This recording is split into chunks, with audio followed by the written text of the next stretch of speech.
Hi నమస్తే అండి. Welcome to Sri Satya recipes. అందరూ ఎలా ఉన్నారండి? నేనైతే చాలా బాగున్నాను. మీరందరూ బాగుండాలని మనస్ఫూర్తిగా కోరుకుంటున్నాను. ఈరోజు రెసిపీ ఖర్జూరం వేసి వీట్ ఫ్లోర్తో కేక్ చేయడం చూపిస్తున్నాను. ఇందులో మైదా కానీ షుగర్ కానీ బెల్లం కానీ ఏమీ వేయకుండా చాలా హెల్తీగా చేయడం చూపిస్తున్నాను. వారానికి 2-3 సార్లు అయినా ఈ కేక్ని చేసి ఇంట్లో వాళ్ళందరికీ పెట్టేయచ్చు. సో డయాబెటీస్ కూడా ఈ కేక్ని తినేయచ్చు. ఇందులో గోధుమ పిండి ఖర్జూరంతోనే చేస్తున్నాం కాబట్టి అందరూ ఎంజాయ్ చేయొచ్చు. సో ముందుగా మిక్సీ జార్లో గింజలు తీసిన ఒక 20 ఖర్జూరాన్ని వేసుకోవాలి. 1 కప్పు పాలు పోసి ఒక 2 మినిట్స్ పక్కన ఉంచి బ్లెండ్ చేసుకోవాలి. అంతలో కేక్ ప్యాన్ని రెడీ చేసుకుందాము. కొద్దిగా ఆయిల్ని గ్రీజ్ చేసి బటర్ పేపర్ వేసి, బటర్ పేపర్ లేకపోతే పిండిని డస్ట్ చేయొచ్చు. సో దీన్ని పక్కన ఉంచి స్టవ్ పై మందపాటి గిన్నెను పెట్టి అందులో స్టాండ్ పెట్టి మూత పెట్టి లో ఫ్లేమ్లో హీట్ అవనివ్వాలి. అంతలో ఖర్జూరాన్ని బ్లెండ్ చేసుకుందాము. ఖర్జూరాన్ని ఇలా మెత్తగా బ్లెండ్ చేసుకోవాలి.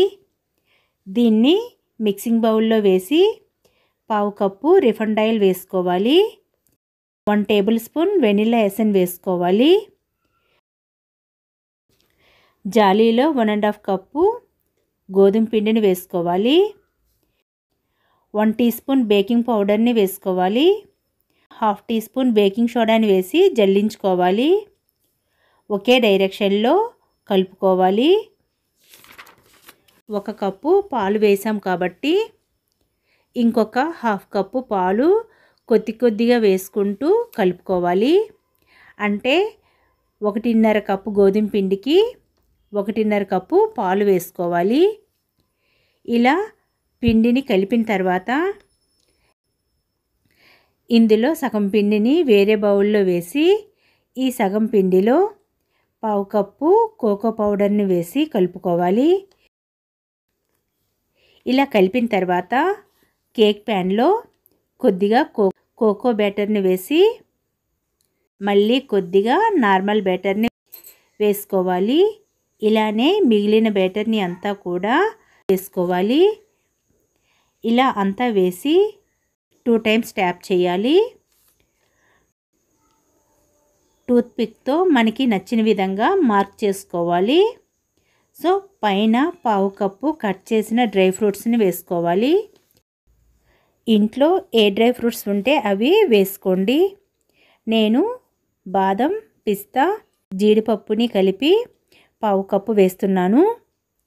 స్టవ్ పై హీట్ అయిన గిన్నెలో కేక్ ప్యాన్ పెట్టి మూత పెట్టి మీడియం హీట్లో 40 to 45 మినిట్స్ బేక్ చేసుకోవాలి. అదే 1 కప్పు గోధుమ పిండితో చేస్తున్నట్లయితే 30 to 35 మినిట్స్ కుక్ అవనివ్వాలి. సో 45 మినిట్స్ తర్వాత మూత తీస్తున్నాను. టూత్పిక్ని పెట్టి కేక్ కుక్ అయిందో లేదో చూసుకోవాలి. ఇలా స్టిక్కి అంటుకోలేదు అంటే కేక్ కుక్ అయిపోయినట్లే. కేక్ని తీసి పూర్తిగా చల్లారనివ్వాలి. ఇలా ఏదైనా పల్చటి క్లాత్ని వేసి చల్లారనివ్వాలి.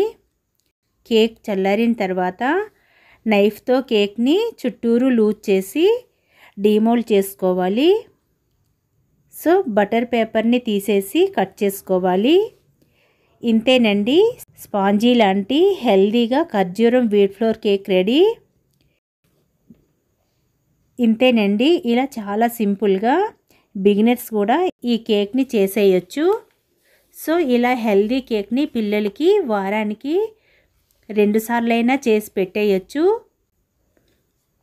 సో ఈ వీడియో మీకు నచ్చిందా? అయితే తప్పకుండా ఈ కేక్ రెసిపీని ట్రై చేయండి. ఈ వీడియో మీకు నచ్చినట్లయితే లైక్ ఇవ్వడం మర్చిపోకండి. మీ ఫ్రెండ్స్కి, బంధువులకి షేర్ చేయండి. మన ఛానల్ని కొత్తగా చూస్తున్న వారైతే సబ్స్క్రైబ్ చేసుకోండి. Thank you.